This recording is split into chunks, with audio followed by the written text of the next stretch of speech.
Oh, hello. In today's video, we're going to be having an overview of the Death Guard Compendium kill team for Kill Team. So some of you know, when I had my kind of moment of doubt with the novitiates after I did really badly at the team tournament, I kind of got over it by messing around with the Death Guard for 4 or 5 games. So I have some more nuanced thoughts than usual. So this is actually going to be an informed overview with some games under my belt. So hopefully it should be a really good one. And let's get straight into it. So yeah, with Death Guard Kill Team. Technically, you've got a choice between 2 fire teams. Well, not much of a choice. There are 2 ways you can build this team. You can either take 2 sets of Plague Marines, okay, for a total of 6 Plague Marines with the note from the balanced data slate. So just in case anyone's confused by that, because it is slightly strangely worded. So a Plague Marine, right, so we're going to go with the pen here, right, so a Plague Marine fire team, we're here, includes 2 Plague Marine operatives from the following list. A warrior, gunner, heavy gunner, fighter, icon bearer, blah blah. If your team does not include any other leader operatives, 1 Plague Marine fire team can also include 1 Plague Marine champion. So it used to be your first Plague Marine team gave you 3 because 2 in the champion, and then the second one gave you 2 more for a total of 5. They changed that in the errata, the balanced data slate, I should say.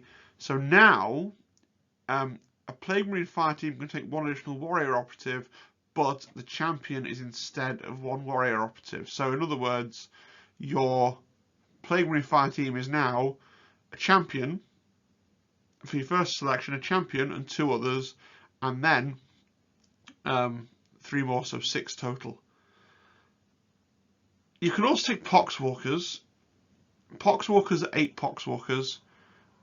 It was already edge case between 5 Plague Marines and 3 Plague Marines with 8 Poxwalkers. Poxwalkers are very bad.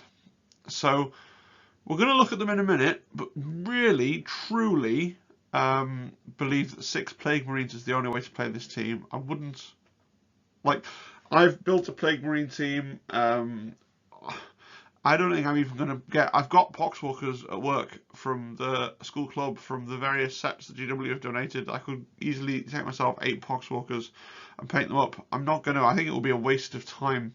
I would never use them, genuinely. It's too much of an opportunity cost now to trade 3 Plague Marines for 8 Poxwalkers. It was already touch and go when it was 2 Plague Marines, but with 8, no. You're taking 2 squads of Plague Marines. Let's see why. So Poxwalkers, you get 8 Poxwalkers, you have no choices to make whatsoever. Okay, they've got a move of 2 circle and they can't do anything about that. And they've only got 2 APL, 7 wounds and a 6-up save. So they have one thing going for them, they have disgustingly resilient. So you roll a d6 and they lose a wound on a 5-up, it's not lost. And they can't suffer from injuries, which is really good. It is a really good rule. They haven't got any ranged weapons, and they have mindless, so in order to do a mission action you need to use both your AP. So realistically, what are you doing with these? You are activating them, you're dashing them towards an objective, hopefully getting within circle of objective, standing there for a turn, waiting to turning point 2, activating them in turning point 2 and spending both their APL to do the objective, and then maybe fighting with them when the enemy comes to clear them off. Like, they can't even hold your backfield objective in turn 1 unless it's one of those missions where you don't have to perform any actions, where you're just standing on the objective. They have basically no offensive power at all. They've got no guns, and they've only got a 2-3 improvised weapon. They might tank a few shots because they're disgustingly resilient, but 3 Plague Marines, and the Plague Marines bring a lot, so genuinely, I'm not going to say, oh, not just 3 Plague Marines as well, as we'll see on the next slide, because of the way Plague Marines work, you get 1 specialist per fire team effectively, so it's 3 Plague Marines including 1 of your 2 specialists. It's not... Don't take poxwalkers, I'm sorry. I know there's people out there that are like, oh, numbers are the most important thing. Bodies, oh, you can have 11 bodies, that's really good, that's more than novitiates. Yeah, but these are the 8 worst bodies in Kill Team. Okay, right, moving on. Plague Marines. So let's just have an overview of the fire team first. So if you're doing what I've said, you're taking this twice. So you are effectively, the way it works out, you're going to be taking 6 Marines.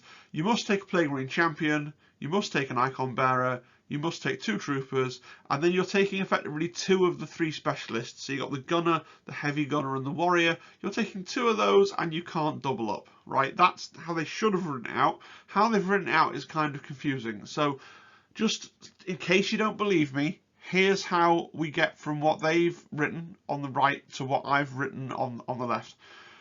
A Plague Marine fire team includes 2 Plague Marine operatives, except with the errata it contains an extra warrior. So it contains 2, one of which is a warrior. In your first team, your warrior is swapped out by a champion, right? So in your 2 teams, that's where you've got 1 mandatory warrior and your mandatory champion, okay? And then in your team, each team, it says here, you cannot include a Plague Marine gunner, Plague Marine heavy gunner, or Plague Marine fighter. You cannot include a Plague Marine gunner, a Plague Marine heavy gunner, or a Plague Marine fighter operative in the same fire team. Okay? So you can only have 1 of those 3 per fire team. Alright? 1 of those 3. So in your first fire team, effectively, you've got your leader, a specialist, and then you may as well take your Icon bearer. In your second fire team, you've got your mandatory warrior, a specialist, and then you've got no choice but to take another warrior, right? So you end up with 2 troopers, 2 warriors, your Icon bearer. You don't have to take your Icon bearer. You could take a trooper instead, but that would be totally pointless, okay? So you've got your Icon bearer, your champion, your 2 troopers, and then 2 of these 3, the gunner, the heavy gunner, and the warrior. I hope that's clear. Believe me, honestly, that is how it works. You can reread this a couple of times if you're not sure how we got there. One thing to mention, and we'll come back to it later, the Plague Marine fighter, again, this is something that's easily missed if you haven't been following the verbiage very well. The Plague Marine fighter, if it takes the option to have the bubonic axe, it's the bubonic axe and the mace of contagion is one option, axe and mace. Or it can take a flail or a great plague cleaver or a pair of plague knives, right? So there are 1, 2, 3, 4 loadouts for the fighter, okay, and we'll come on to those in a little while, alright? So 6 Marines, Plague Champion, Icon Bearer, 2 Troopers, and 2 of the 3 Specialists. So your champion, you must take your champion. Let's look at his stats. Movement 3 circle, well that's a lie. In the FAQ, it was changed back to 2 circle like all of his friends, okay? So movement 2 circle, 3 APL, GA1, 3 defense of course, 3 up save and 13 wounds. So let's talk about his stats. The big thing that will jump out to you is that he only has a movement of 2 circle and everyone will go there. Remember what I said in the Necron video, 2 circle is a massive handicap. Not as much when you're an APL 3 team, right? Because you can move and dash. So if you're burning your 3rd APL to dash, if you're doing a move and a dash, that only makes you come up 1 inch shorter than the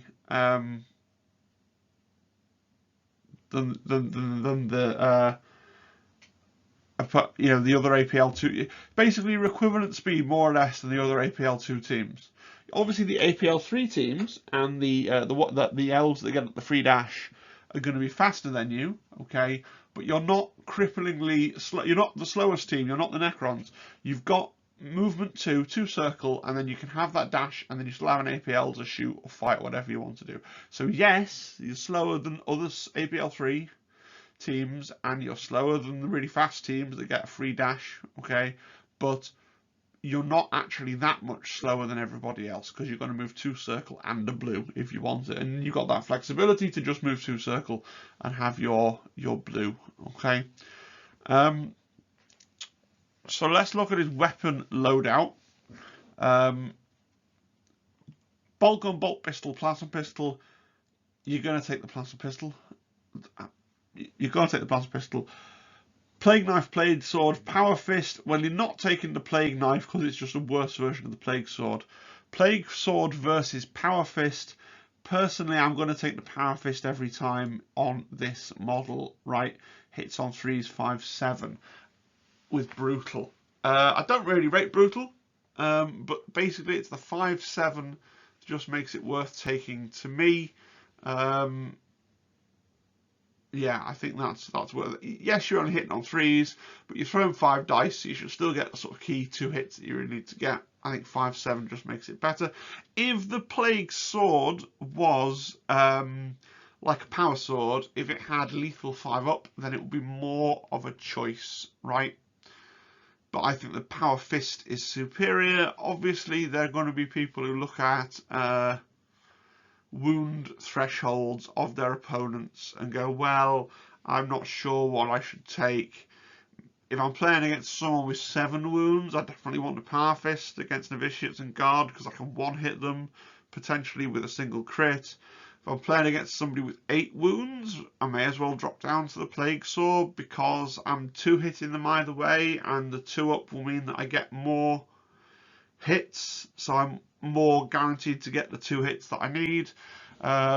Interestingly, the official model for this, so this is the model from the 8th edition starter set, yeah?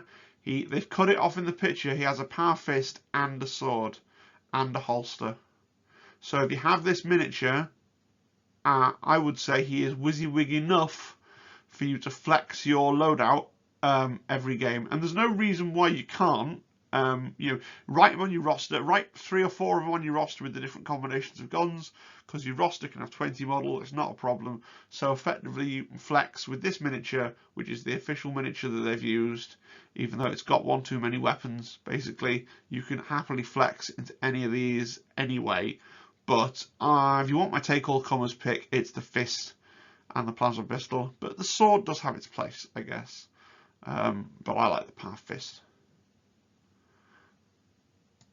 Plague Marines, so we'll talk about them briefly.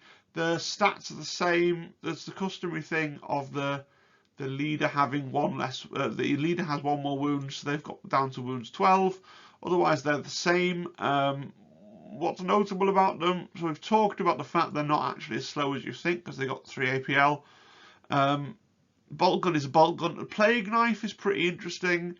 It's not actually bad in combat. It's actually a bit better than a bolter in combat.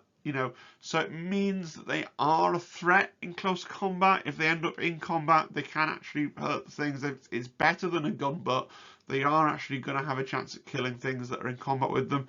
And the big thing that they have, the whole warband really, is this disgustingly resilient. Every single Plague Marine has this. The poxwalkers even had it as well, but we're not taking poxwalkers. Every time you would lose a wound, roll a d6 on a 5 wounds not lost. So you've got like a third of more. You got a third more wounds effectively, right? So it's like it's really good, and also you can't be injured. So when you get down to half wounds, you don't suffer the effects. You don't suffer the -1 to hit, and you don't suffer the minus to your movement either, which is great.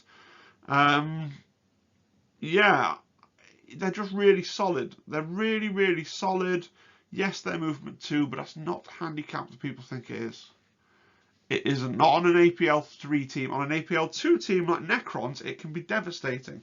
But on an APL 3 team, it's not the handicap that you might think it is. The Icon Bearer. The Icon Bearer is really good as well. So the Icon Bearer has the standard icon rule about treating the APL as being 1 higher to do with controlling objective markers, which is fine. But this Icon of Decay Icon of Decay. Icon of Decay, you turn it on for an action point until the end of the turn, while the operative is visible and within blue of friendly Bubonic Astartes, which is all of your Plague Marines. That friendly operative is invigorated by decay, and while it's invigorated by decay, when rolling its Dusting and Resilience ability, you can re-roll results of 1 and 2. So now you've got far more wounds back when you're under the effect of the banner. You've gone much, much harder to kill. Disgusting and Resilient becomes even. It was already a really good ability, and if you're in range of the Icon Bearer, it becomes even better.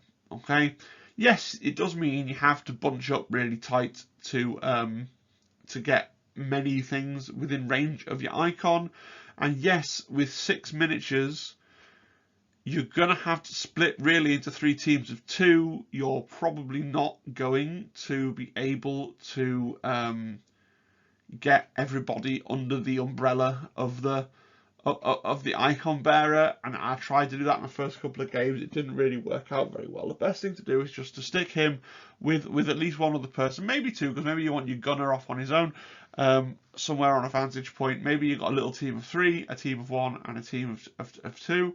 So you've got your 2 other guys with the Icon Bearer. They're just going to be really hard to shift. And it means that you can play quite lazy with things and be like, yeah, okay, you can shoot me, but I'm probably not going to die. Yeah, now and again. So that's pretty good. Very good, in fact, I would say.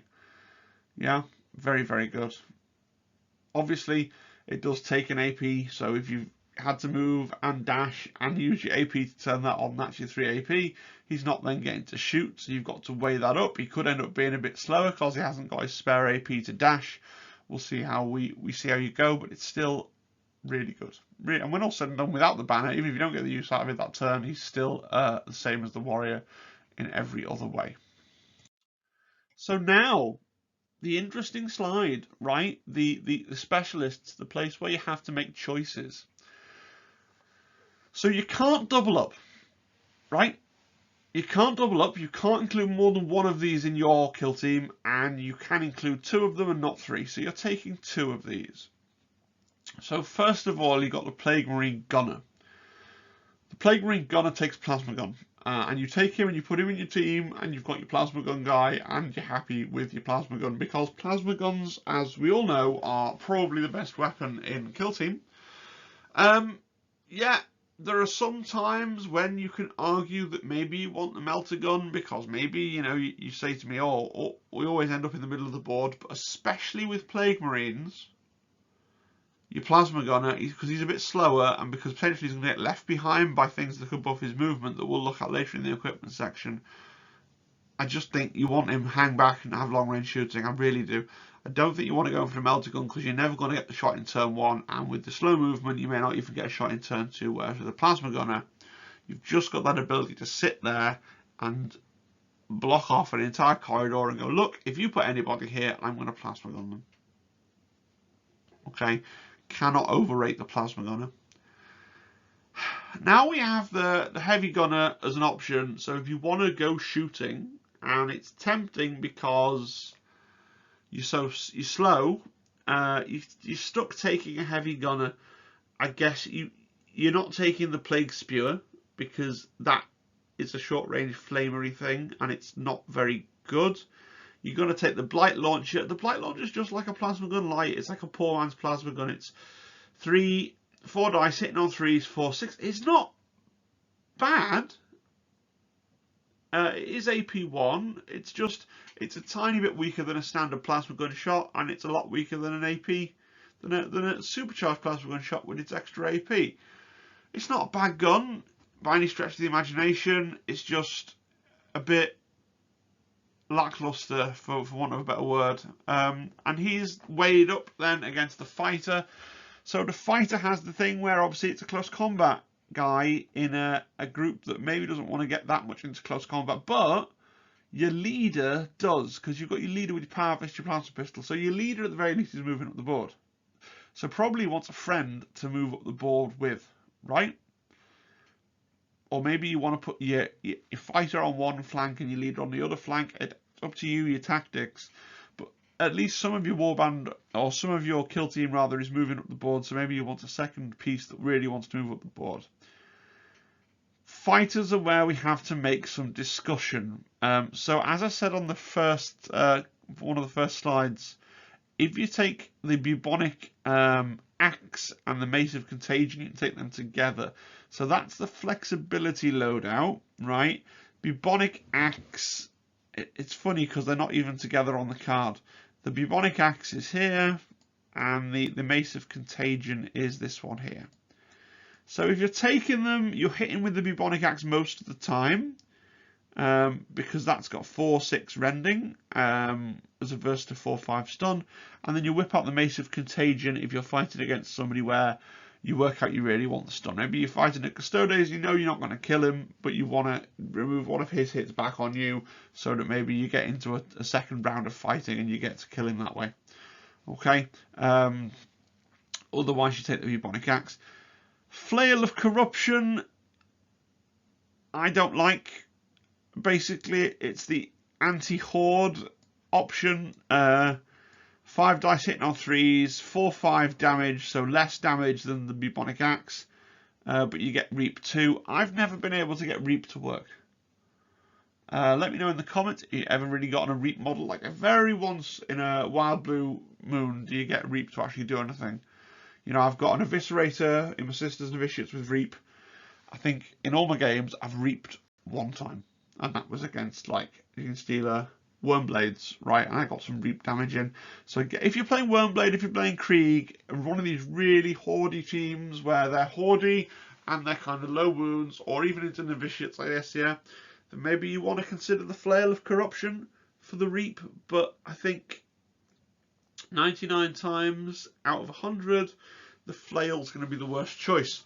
The Plague Cleaver on paper, I think, is the best choice. Yes, you're hitting only on 4s, but with 5 dice, you're going to get the 2 hits, which is what you sort of want, you know, and then you've got that ability to one-hit things with 7 wounds. You're going to kill things with 10 wounds, potentially in 2 crits. In other things, you get a crit and a hit, you can kill them, you know, depending on your wound thresholds. You've got rending, so you're more likely to get the crit or the second crit anyway.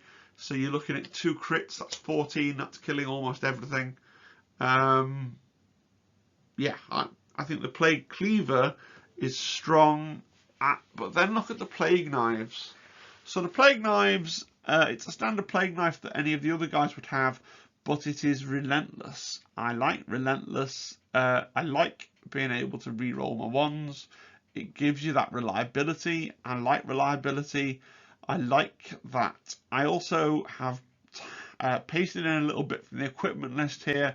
I think if you're taking Plague Knives on a fighter, you're taking them with the foreknowledge that you're going to take this Mephitic Toxin item, which lets you select one Plague Knife or Plague Knives the operative is equipped with, and add 1 to its normal damage. Then you've got a 4/5 Plague Knives, right, with Relentless. So then you sort of kind of weigh it up, are 4/5 with Relentless versus 4/6 with Rending, and the option to do a 4/5 with Stun, or the Plague Cleaver, which is 5/7 on a 4-up, or the Flail, which has Reap. They've all got arguments for them.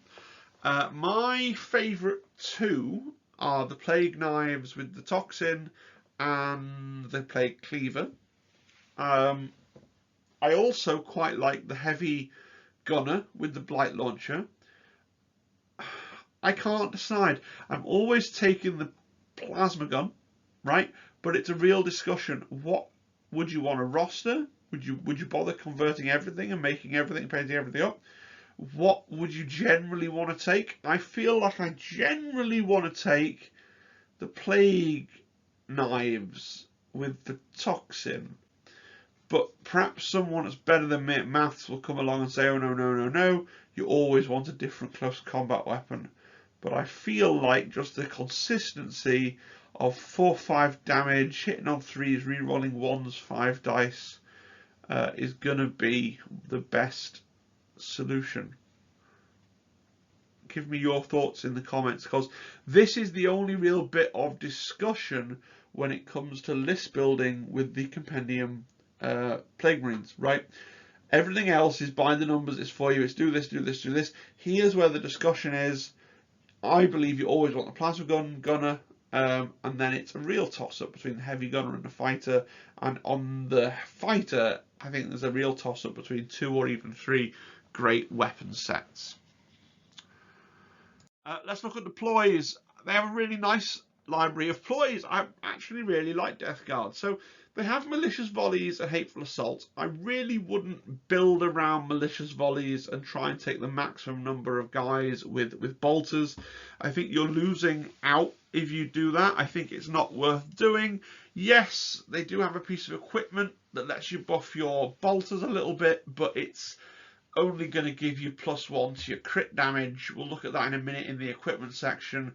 I think if you want to try and do bolter spam and to really make use of malicious volleys, then actually what you want to be playing is Deathwatch or Grey Knights, who have better bolters to begin with, and then being able to use their Imperial version of malicious volleys, they then are getting loads of shots with either their Storm bolters or their Deathwatch bolters. I don't think you want to try and do that with Plague Marines. But malicious volleys is nice to have if you find yourself in a situation where you are kind of, dealing with the dregs of your team. You've got a couple of your bolter-armed warriors left because your opponents have prioritised a scarier target. It usually happens. And you're outnumbered, as is always going to be the case, and malicious volleys is something you can spend on in the last turning point or the third turning point to try and even the odds and claw back and squeeze a win by killing 2 of their models in one turn with your bolters. Yeah, it's possible. Okay. Hateful assault, likewise, not so much the option of building around that, but it's nice to have. If you think you're going to need the 2 fight actions, it comes up less, right? It comes up less because generally, if you perform a fight action, somebody's going to die. Contagion's really good. So Contagion, one command point until the end of the turning point, while an enemy operative is visible to and within the circle of a friendly Death Guard operative, the enemy operative is treated as being injured. So it probably isn't going to lose its movement, because you only lose the circle from its movement if you already were within the circle when you activated. But what this means is, if somebody gets in combat with you, if they charge you, and you have Contagion open, then they're hitting you on -1s, which is really potentially very good. Harlequins hate this.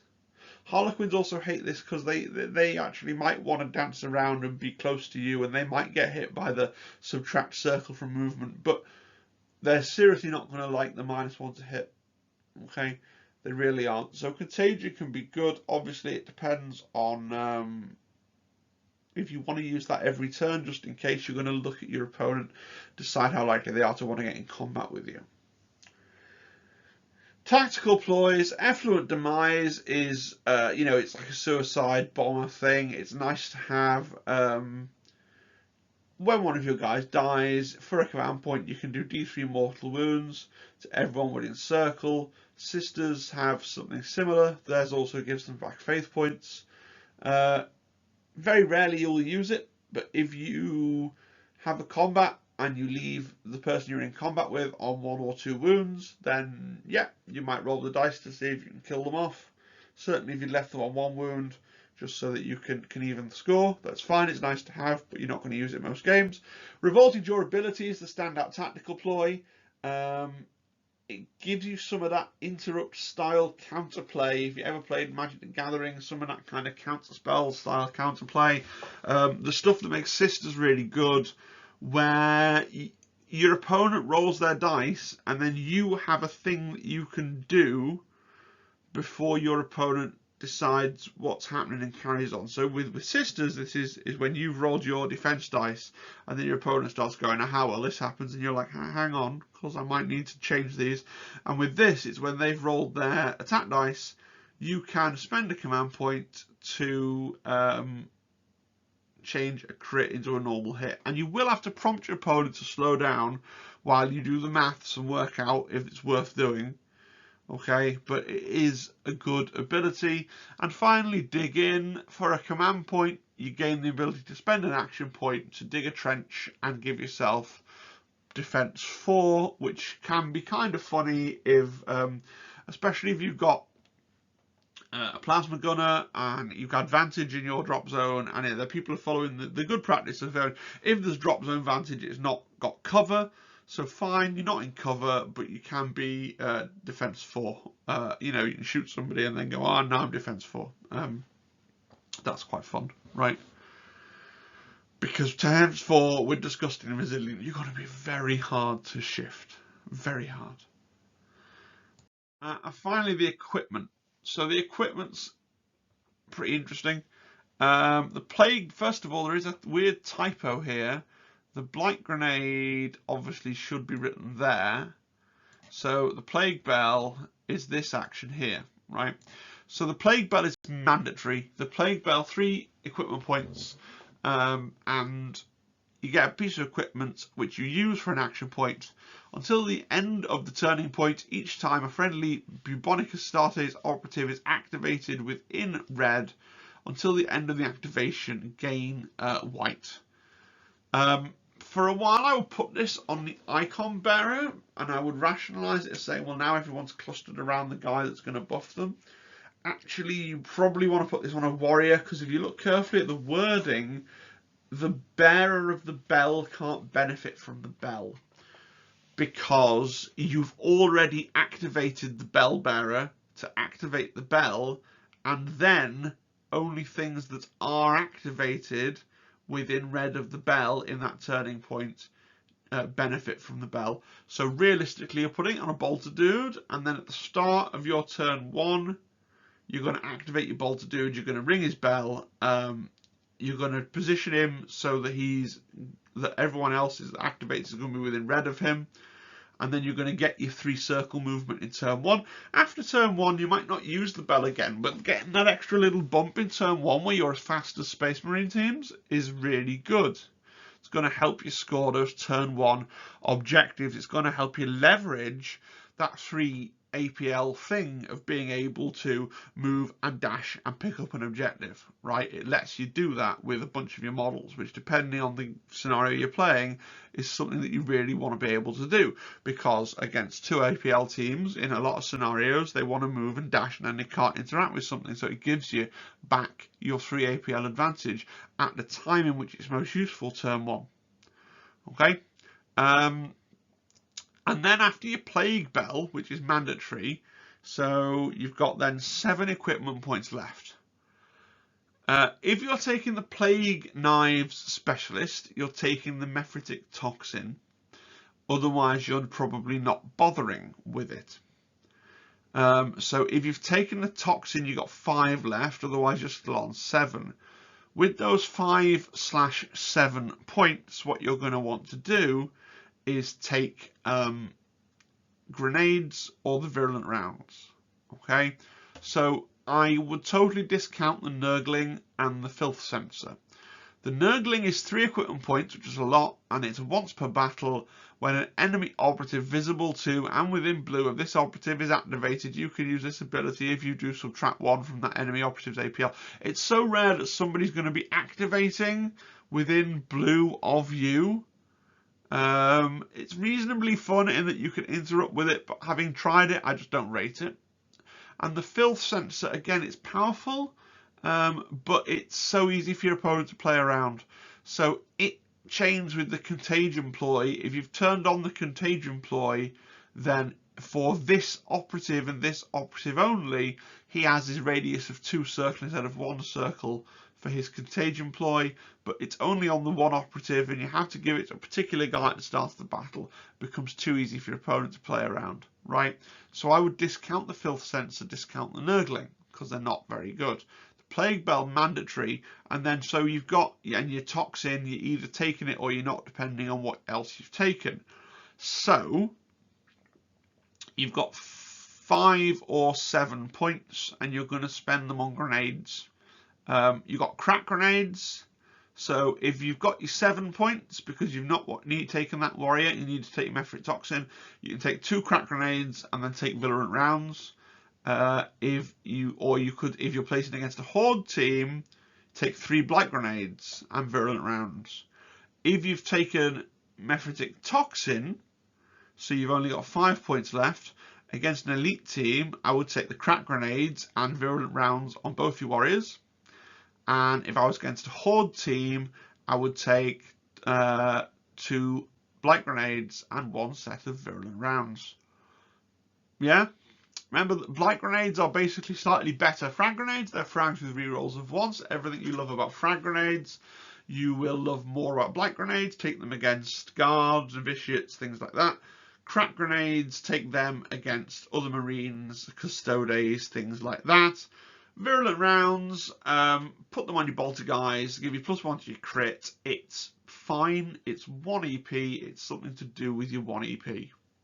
Right? Good. I think that's all I have to say on equipment. So moving on to the final thoughts. So I really like this team, as you can probably say. I think they're a pretty strong team, and therefore I'm really excited to know how they would go in a White Dwarf list, because I think they're a hair away from greatness. You know,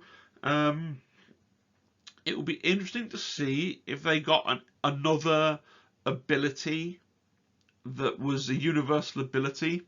So there's a recurring theme where what has made Compendium teams great or good when Compendium teams have been playable, they've been those Compendium teams that have had a team-wide gimmick. I'm thinking about,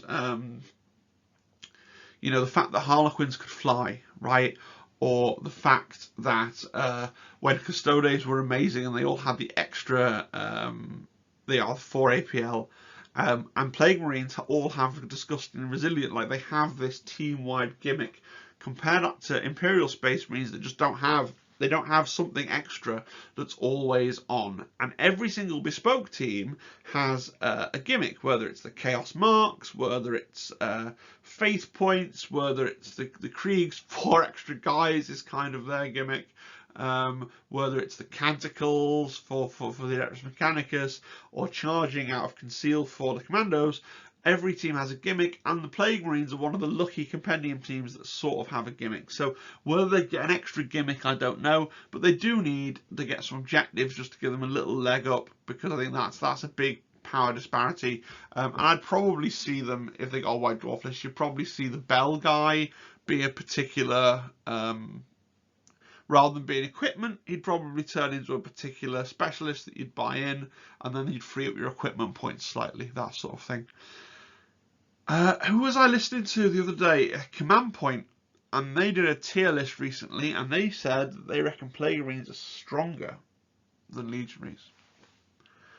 That's like that's a nuclear take, right? That's not my take. That's those guys over at Command Point. I don't know what I think about that. Legionaries, like, the talk I've heard is all the disgruntled Plague Marine players that are upset their Plague Marines aren't that good, wanting to play Legionaries with all marks of Nurgle to represent the Plague Boys.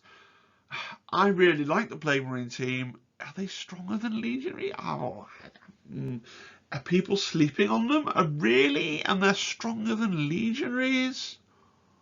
I mean, that would make them like one of the strongest elite teams. I don't know. But apart from anything else, don't be put off by their speed. Not only have they got the bell, which should mean that you can move at full speed in turn 1, with their 3 APL, they're not as slow as you think. Right? With their 3 APL, they're not as slow as you think. Okay?